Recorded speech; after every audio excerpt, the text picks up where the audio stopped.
Hi, I'm Erica. And I'm Aldrin. We're Doy's college friends. So, we've been with Doy for how many years na po?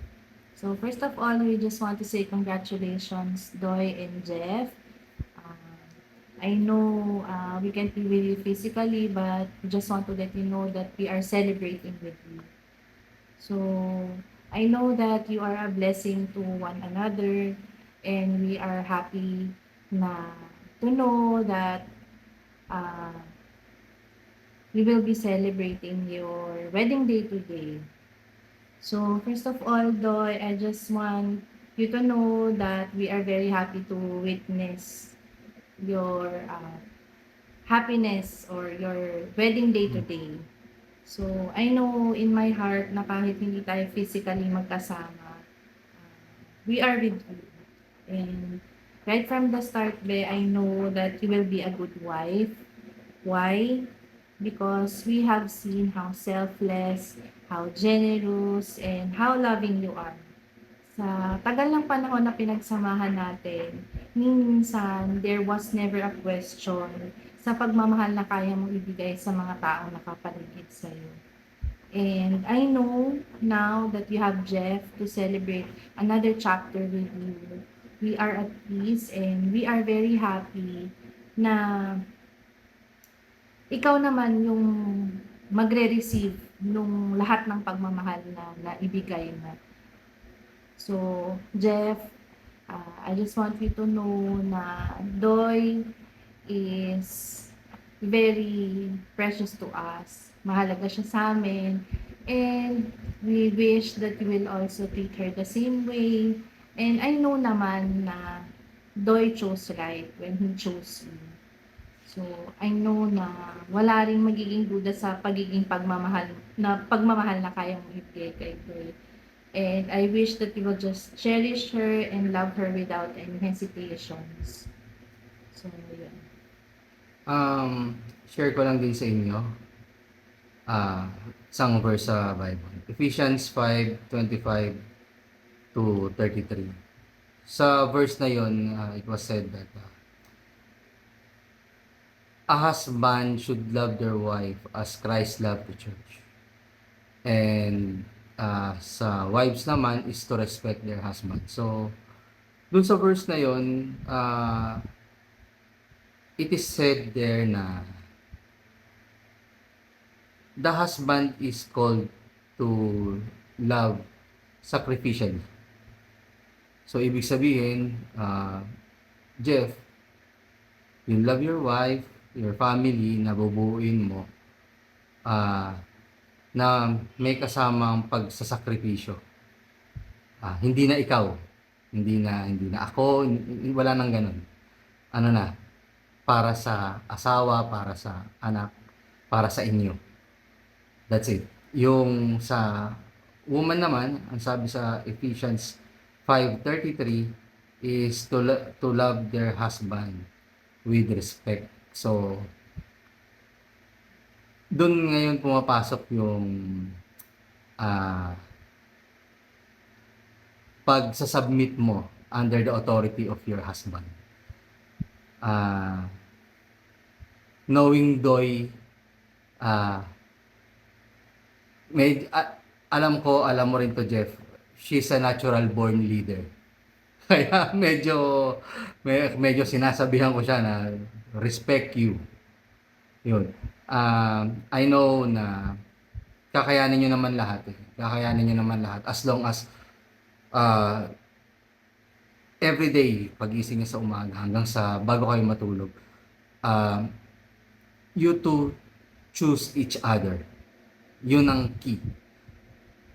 Doy, piliin mo si Jeff. Jeff, piliin mo si Doy.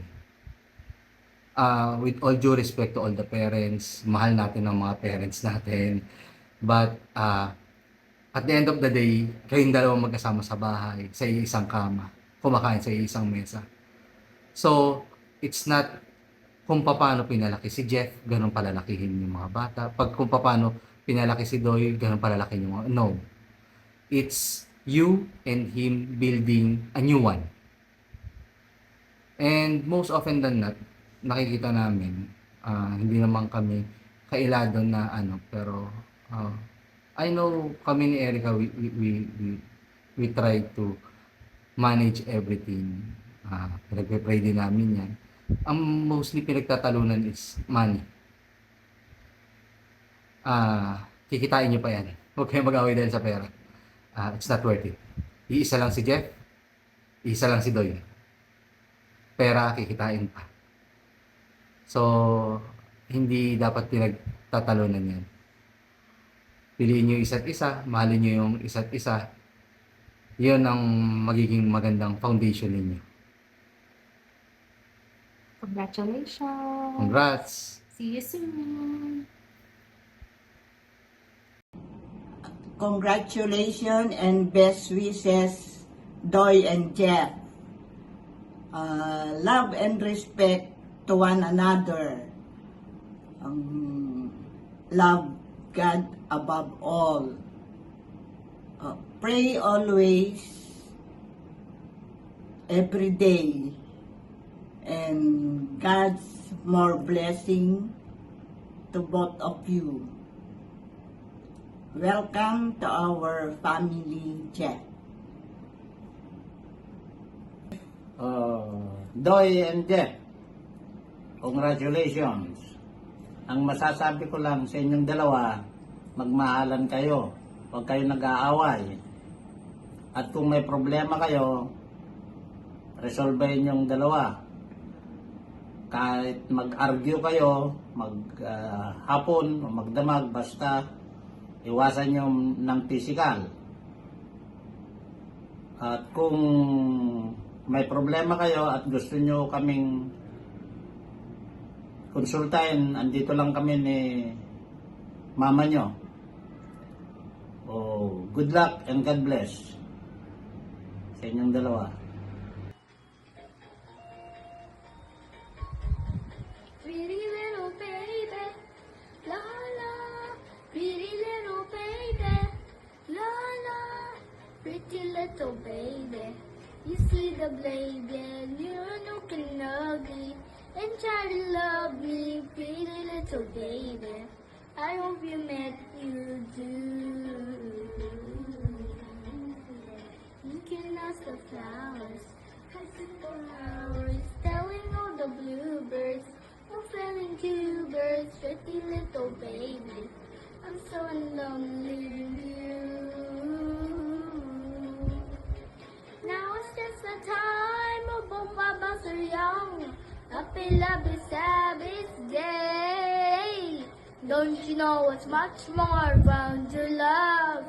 Mama's a long day. Meet me in the car map, or after shop.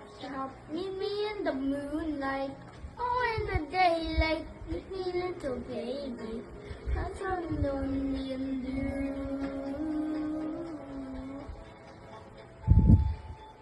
Tito Doing and Tito Jeff, congratulations. I'm so excited to be your flower girl. I miss you. Love you. See you soon.